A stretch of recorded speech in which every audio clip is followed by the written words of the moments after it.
Taj Mahal masih tersegam indah walaupun telah bertahun-tahun dibina. Terletak di Agra, Uttar Pradesh, India, kisah di sebalik pembinaan keajaiban dunia ini yang melibatkan kisah cinta Shah Jahan dan Mumtaz memang tidak asing lagi. Sebenarnya, terdapat banyak kisah-kisah yang menarik di sebalik Taj Mahal ini. Ia bukanlah sekadar sebuah bangunan semata-mata, tetapi penuh dengan laman cinta agung yang diabdikan dan tersimpan 1001 rahsia. Taj Mahal juga merupakan salah satu daripada bangunan yang begitu unik sehinggakan ia dikategorikan di dalam 7 keajaiban dunia. Taj Mahal merupakan binaan yang ditaja oleh Maharaja Mughal Shahabuddin Muhammad Shah Jahan atau lebih dikenali sebagai Shah Jahan. Binaan yang menempatkan makam permaisuri kesayangan beliau, Mumtaz Mahal, memiliki kemasyhuran yang sangat tinggi sehingga ia lazim lebih menonjol berbanding nama pembinanya.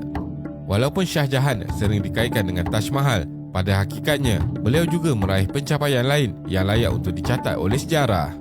Walau apapun, beliaulah lelaki yang dianggap oleh sebahagian sejarawan sebagai salah seorang Maharaja Mughal yang paling berkuasa. Jadi dalam video kali ini, kita akan melihat sejarah di sebalik pembinaan Taj Mahal. Teruskan menonton. Mana mungkin bangunan yang dilabel sebagai salah satu daripada 7 keajaiban dunia ini mempunyai sejarah dan struktur yang biasa.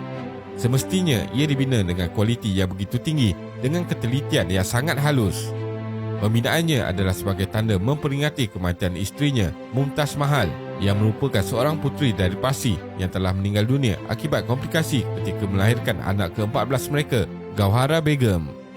Pembinaan Taj Mahal bermula pada tahun 1632 selepas kematian Mumtaz. Taj Mahal dibina sebagai saksi cinta Shah Jahan terhadap isterinya, lalu diinspirasikan ke dalam bentuk pembinaan. Sebut saja nama Taj Mahal, ramai melihatnya sebagai simbol cinta abadi pemerintah Mughal Shah Jahan terhadap isterinya yang tercinta, Mumtaz Mahal. Tetapi kerana obsesinya dengan monumen ini, ia memberi tekanan besar kepada kedudukan kewangan Empayar Mughal. Seterusnya, ia membawa kepada kejatuhan beliau dan kebangkitan Aurangzeb sebagai pemerintah Mughal seterusnya.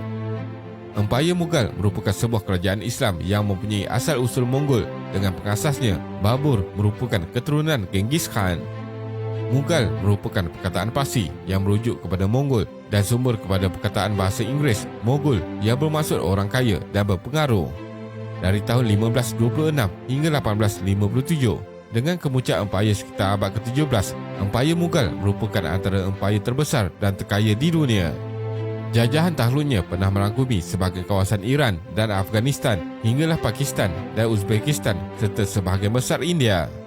Pemerintah Mughal juga dikenali kerana mempunyai cita rasa tinggi dari segi kesenian, bersikap toleransi terhadap orang bukan Islam, kekuatan ketenteraan dan aktiviti perdagangan yang pesat ketika itu. Mumtaz Mahal.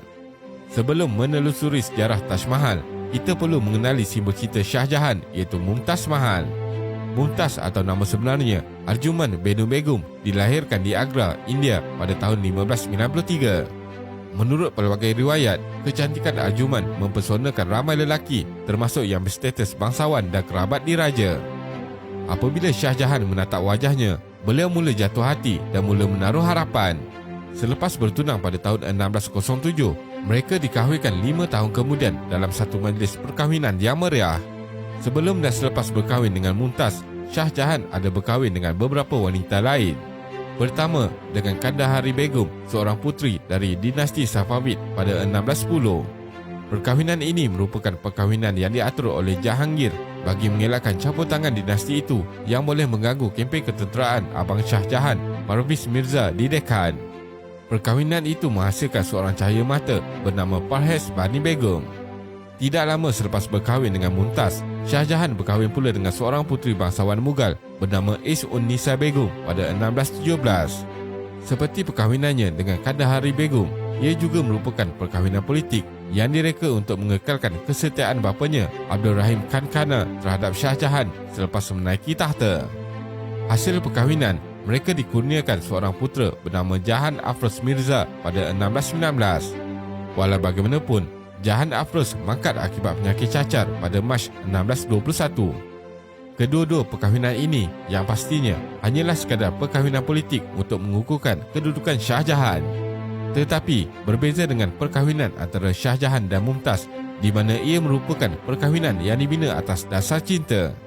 Mumtaz sentiasa menemani Shah Jahan dalam pelbagai keadaan, termasuk di medan perang dan semasa mengandungkan 14 orang cahaya mata mereka. Selepas menaiki tahta pada 1628, Mumtaz berperanan sebagai penasihat dan mendengar setiap masalah yang dihadapi suaminya dengan setia. Pembinaan Taj Mahal. Semasa era pemerintahan Shah Jahan, beliau banyak memberi fokus kepada pembinaan monumen-monumen indah sekaligus meneruskan tradisi pemerintahan Mughal sebelumnya. Antara projek yang diberi perhatian ialah menyiapkan Kubu Agra, Kubu Lahore yang dikenali kerana mempunyai dinding marmar dan jubin indah, Kubu Merah atau juga dikenali sebagai Red Fort Delhi dan masjid-masjid di sekitar Delhi serta Lahore. Tetapi monumen yang menjadi simbol pemerintahan Shah Jahan ialah Taj Mahal. Daripada 14 orang cahaya mata Shah Jahan dan Mumtaz, 7 daripadanya mangkat semasa kecil lagi. Lebih memilukan buat Shah Jahan, Mumtaz mangkat akibat pendarahan selepas kelahiran cahaya mata mereka yang ke-14. Peristiwa ini berlaku semasa Shah Jahan menggerakkan kempen ketenteraan Mughal di Deccan pada 1631. Selepas kempen ini, Shah Jahan hanya memberi fokus dalam menyiapkan monumen bersesuaian untuk Mumtaz iaitu Taj Mahal. Walaupun arkitek sebenar monumen ini tidak diketahui, rekod sejarah menunjukkan pembabitan beberapa orang figura semasa pembinaannya, termasuklah Ismail Khan yang direkrut untuk menghasilkan kubah Taj Mahal disebabkan hasil kerjanya yang berkualiti di Turki. Sementara itu, 3 figura dari Shiraz iaitu Amanat Khan yang merupakan pakar kaligrafi dan pentadbir awam, Mukrimat Khan dan Mir Abdul Karim diambil untuk kerja kaligrafi dan pengurusan projek. Selain mereka, ramai artisan direkrut untuk membantu menyiapkan projek ini. Menurut seorang saudagar batu berharga Perancis, lebih 20,000 orang buruh dan 1,000 ekor gajah diperlukan untuk menyiapkan Taj Mahal. Bagi memastikan peruntukan untuk Taj Mahal tidak diganggu oleh masalah kewangan, ia dibiayai menerusi pelaksanaan cukai yang tinggi. Tempoh pembinaan Taj Mahal mengambil masa lebih 21 tahun untuk disiapkan dan menjadi detik hitam kepada kewangan Mughal. Tetapi apabila ia siap, ia menjadi simbol negara India dan diangkat sebagai antara monumen terindah sepanjang zaman.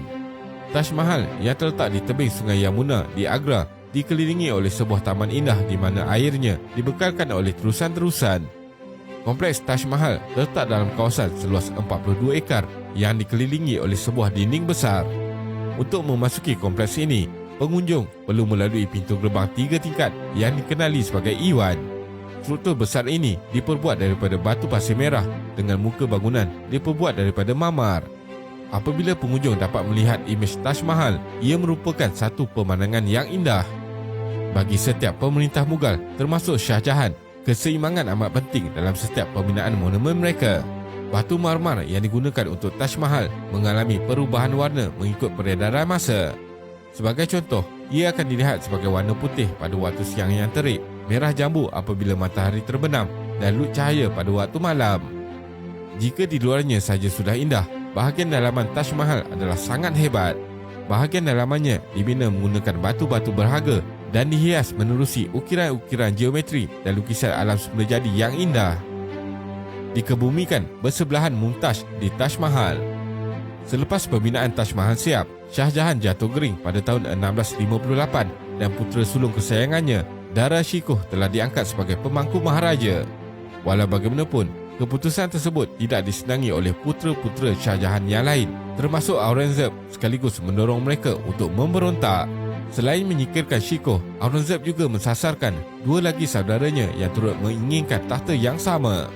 Pada akhir konflik darah tersebut, Aurangzeb muncul sebagai pemenang dan mengambil alih tahta pada 31 Julai 1658. Walaupun Shah Jahan sudah pulih, beliau diisytiharkan tidak berkemampuan untuk menguruskan pemerintahan Mughal. Oleh itu, Aurangzeb memenjarakan Shah Jahan di Kubu Agra dengan tingkap di mana tempat kurungnya itu menghadap Taj Mahal. Shah Jahan mangkat pada Januari 1666 dengan jenazah beliau dikebumikan bersebelahan Mumtaz di Taj Mahal.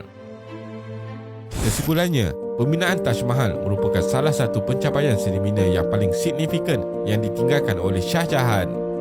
Seperti datuknya, Akbar, Shah Jahan turut memiliki minat yang mendalam terhadap seni bina.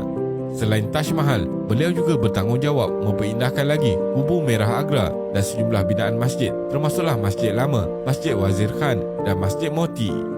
Terima kasih kerana menonton dan jangan lupa subscribe. Jumpa lagi.